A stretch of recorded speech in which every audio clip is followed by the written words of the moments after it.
close enough? Yes, yeah.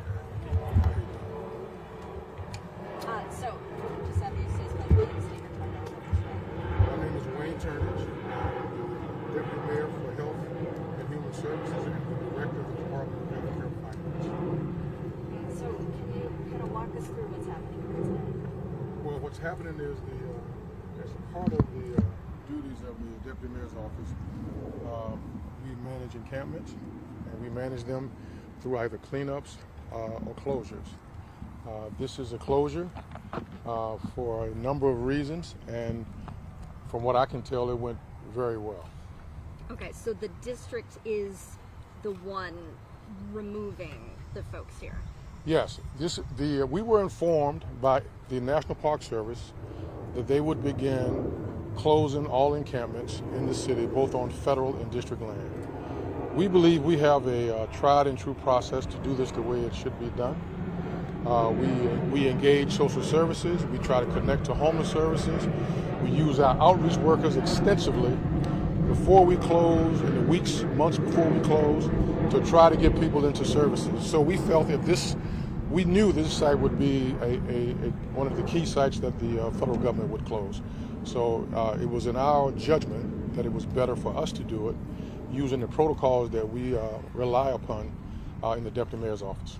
Why was that such an important thing for you? Is it the fear that having federal folks clearing out this homeless encampment instead of the city would, cause some sort of issue? Well, closing encampments is a very, very complex process. We are dealing with human beings who in many cases have been marginalized. Their lives are being disrupted. And so we have put a process in place that we think respects that we think makes sure that if there's any opportunity to get people to homeless services, that we can do it through the closure process, working with our team of very experienced outreach workers, DHS workers, and the staff in my office. It is not that the federal government would not do that, but they don't have the social services component on the ground that we do. Park Police is very good at closing sites. We've worked with them in the past, but the social services component, the human services component always falls to the district, and we embrace it. And so we felt if this site was going to be closed, because it was a sizable site, that we should do it ourselves. And when was your office notified, or were you guys notified that this was going to be one of the locations for them to target? Well, we were told on Friday, that the president would probably make an announcement that he wanted encampment cleared. The announcement came on Monday, and then the National Park Services reached out to the city administrator and explained that they would start closing encampments on Monday night. We knew from this location and this size, it's given its visibility, that this site would probably be high on the priority for closure. So we decided we should do it ourselves. And how soon once you found that out, did the outreach start Tuesday? When did that start? Outreach here? is year-round. Rachel can talk about the outreach strategies that we use, but our outreach workers know these residents by name. They always try to connect them to services, always try to help them address some of the needs they might have. So it's not a case where an announcement was made on Monday and we rushed outreach workers out here we've been working with this site for a long time. Was it since Tuesday, though? At what point did you let the people here know that today was going to be the day they had to leave? We let them know yesterday. Normally we have typically we have a 7-day notice requirement, but we also have in our protocol, if you've seen it, we have the provisions for what we call an immediate disposition. If that involves a closure, that can come within 24 hours. So that's why it was yesterday versus Tuesday, when the night after you found out? Right. Once we found out that the National Park Service planned to start closing encampments, they said on Monday, we just said we would go out and let the folks know that we're going to close it instead, and we give them notifications and try to connect them to homeless services. Is the federal government working with you closely, aka they'll let you know if they have something planned, and is the idea for you guys to take care of it first before they get on property? We are working with the federal government closely. They are not expecting us to, after they indicate that they're going to close the site, to jump in front of them and close the site ourselves. We work with them. We had a big meeting at the U.S. Park Service headquarters last night. There's another one today at 5 p.m. And from that meeting, we will learn more about which sites they're going to close starting at 6 p.m. tonight. Was that something you guys will release at some point? Well, we don't control the list. The list, if we got it, we certainly will be happy to share it. But we don't have a list right now. All we have is a notice that some encampment closures could initiate this evening after 6 o'clock. This tonight, even? Tonight, yes. How many more do you think? Well, they have a very aggressive timeline. They want to be finished with the encampment part of this process in a week or so. I don't know if that's possible, but that's what their goal is. And how concerned are you about this aggressive plan? Where are these people going when the idea is to move them out of the city? I'm not concerned about the aggressive plan, but I don't think depending upon the scope of their efforts, if they only focus on federal sites, they probably could be closed and they could finish in a week. If they focus on district sites, when you combine district sites and federal sites, there's 62 of them involving almost 100 people. You're not going to do that in a week. And then if you get people who are living in the shadows during the day and sleeping not in tents, but on storefronts, on steam grates, in alleys, that number is considerably higher, and they come with some severe mental health challenges.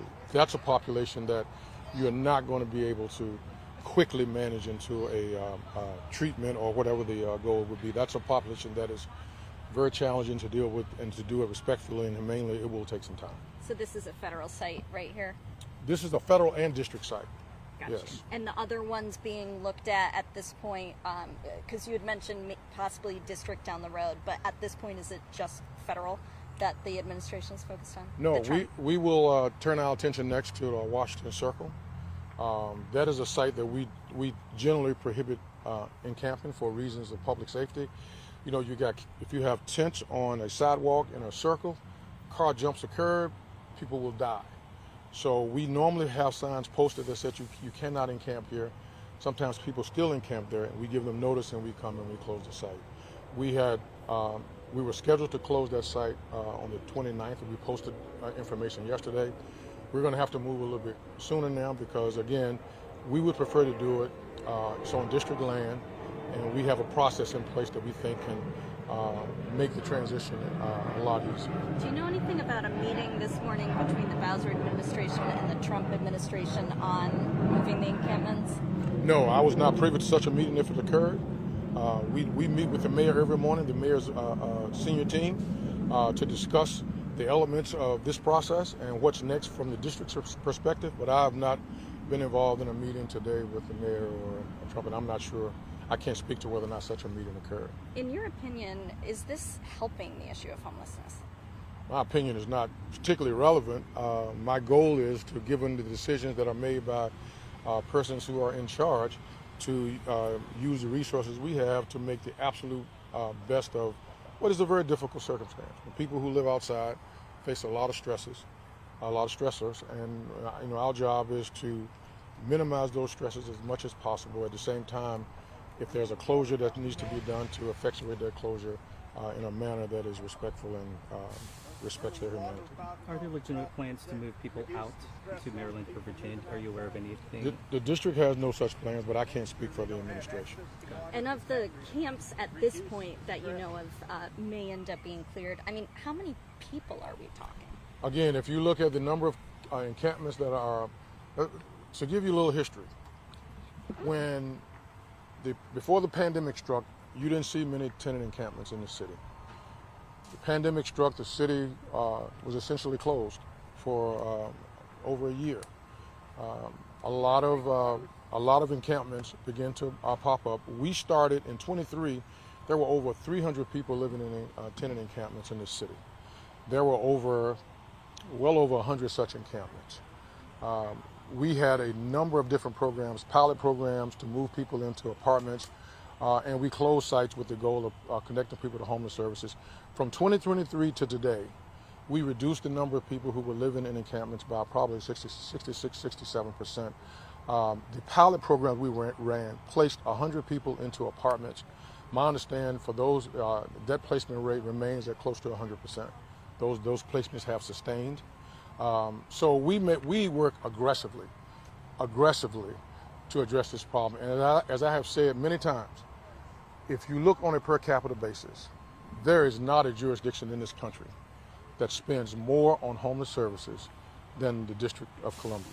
And we do it aggressively because it's important to the mayor, it's important to the council, and our goal is to make sure that one day, hopefully, no one is living on the streets. And do you do any numbers as far as estimates, or is it the point in time that you rely on as far as what the current population may be? We have a number of different data collection methods. The point in time count is only one such. We have workers on the ground who go and hand count all of the encampments and the people. We have outreach workers that tell us, how many people we have in any given encampment, and we use all these data sources to triangulate to a number that we feel comfortable with. And layman's terms, what is that number of? Right now? Yes. Of Right. homeless Right people? now, we think there are about 62 encampments, federal and district included, and anywhere from the numbers I saw this week were from anywhere from 97 to 106 people living in those encampments. Rachel, do you want to talk a little bit about outreach? And if we can get you, saying spell your name, state your title. Sure. Thank you. Rachel Pierre. I am the acting director of the DC Department of Human Services. Yes, so if you can tell us about what you're doing on your end with all of this. Sure, and I just want to remind, as the Deputy Mayor stated, we have outreach year-round. We have our internal DHS outreach. We have contracted outreach that works year-round to make sure that they create relationships with our residents experiencing homelessness. We bring them in as needed. So the outreach that we've been doing, we've just re-emphasized a different message to make sure that they know what's going on, to make sure that there's a possibility that a lot of these closures may happen soon, and really to encourage people to come in. So what we've been doing is to make sure that we have enough shelter beds to meet the demand. So we have enough shelter beds, and we can expand on demand to make sure that anyone who wants a shelter bed can come in. What about storage for some of their belongings? So storage continues to be a challenge. Sometimes the Deputy Mayor's office has protocols to help our residents with storage. And shelters, they can only bring 2 bags at a time. And we are working with just innovative storage solutions to help folks who may not have an opportunity to take care of their storage before they come in. Because we believe that the safest place for people is to come in. The mayor has always been very focused on that, so we want to encourage as many people to come in shelter as possible, and just to reiterate that we have expanded capacity to meet the demand. And for this site, the storage was expanded from 2 bags to 4 for this particular closure. Having, you said 4 bags to Yes. store. Yeah. And if you can clarify, I know not everyone who is leaving here today is choosing to go to a shelter. They do have that choice.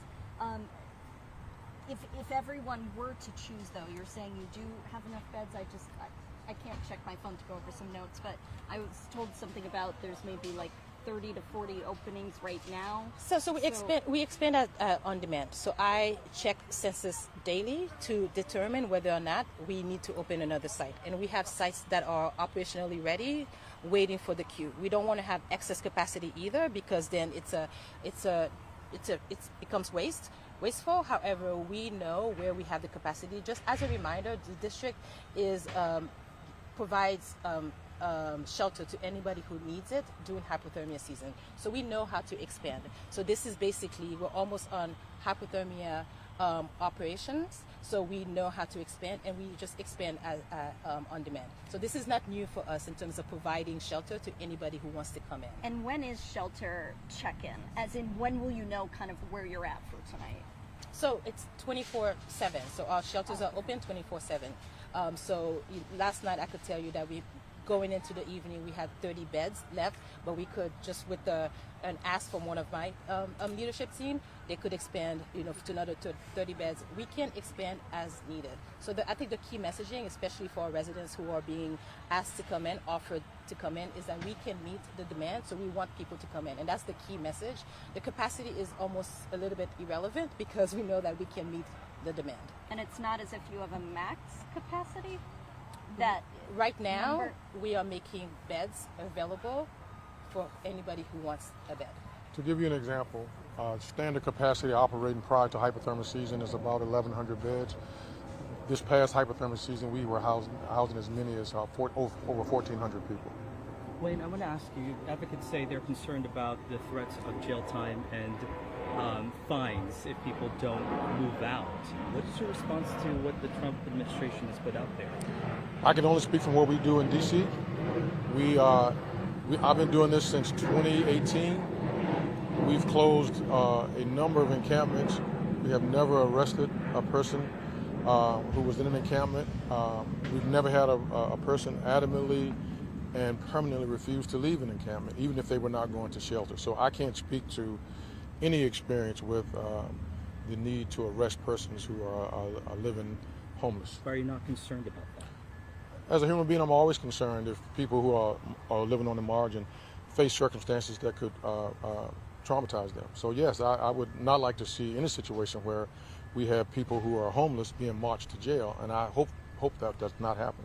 Are you worried? Let's do one more, please. Thank you. Yeah, are you worried encampments might come back? I mean, even if you're taking some of their stuff and trying to put them in shelters, could they end up being one of those people who just sleeps on the street near one of those vents? I mean, how hard is it to kind of fully erase this? You've described the dilemma perfectly.